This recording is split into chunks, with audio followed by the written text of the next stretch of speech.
Guys, you're looking at Perdido Bay. We're in the cove. We're looking east towards Pensacola. I'm going to pan the camera. We're looking west towards Orange Beach, Alabama. You see the sunset there. I'm not sure how clear this camera is.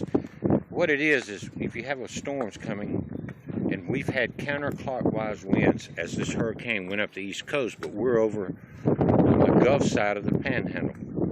And so we've had north winds gusting 30 knots and stuff today. So it's better to be, as I rotate the camera, out in this protected cove. And any of you guys in Perdido and Pensacola know exactly where I'm at. And to be honest with you, I just saw an Ole Miss boat coming here with, so this really is a very popular spot. But what we're in is a protective cove.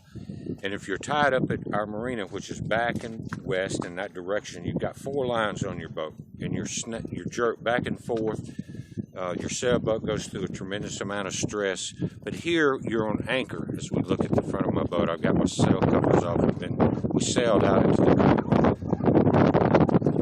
You just ride the wind, and you're not jerking back and forth, tearing your boat all to pieces. And I'm going to pan real slow. And a lot of people are doing this for the very same reason. We didn't have hurricane range or anything like that. When you're dealing with 30, 40 knot gust, it can tear the railings off your boat, your cleats.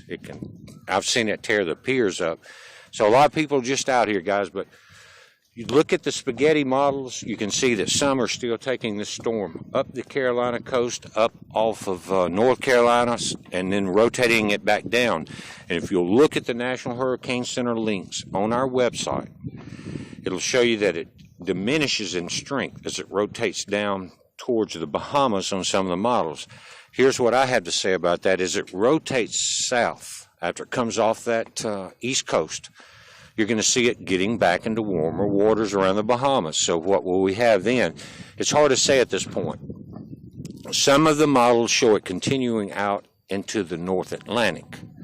But yesterday I issued a warning for Jacksonville, Florida. And I think the last update, we were over about 1.2 million people without electricity, guys. Think about that. That's like having a solar flare, like the Carrington event, or an EMP that knocks out your power. Now, it's not worldwide, but to the folks that are affected. And it is very powerful. It will impact your entire life. It'll change your viewpoint about these storms. We've lost people in Florida. We lost a lot of people, over 800 as of this morning, down in Haiti. Because I'm out here, I can't really do a real detailed video, but to me this is the best part of life, is being on your sailboat. But again, with the winds we've been having for the last 2 days, you're better off in this protected cove than you're on the pier. Now, let me say one more thing. If you can see the trees in the distance, I'm looking towards Pensacola. That's Fort McRae. It was the only fort that was held by the Confederate Army that never failed. I'm going to pull the camera up, and just over those boats is Fort Pickens. It's on the other side of this cut that comes in from the Gulf of Mexico into the Pensacola Bay area.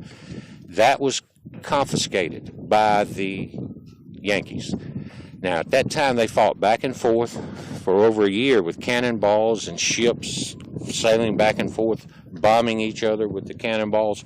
But Fort McRae, the only Confederate fort that never fell. Reminds me of this Trump campaign, guys. We can't let this go. If we let Hillary get it, it's over. We're watching everything. Again, check all of the local weather reports, National Hurricane Center, on our website at bpearthwatch.com. Guys, you can go there now. We track that storm across the entire Atlantic. Now the TV stations are forced to be on top of it, so check that radar, check all of their links, and check their warnings. It's a heads up. Be safe.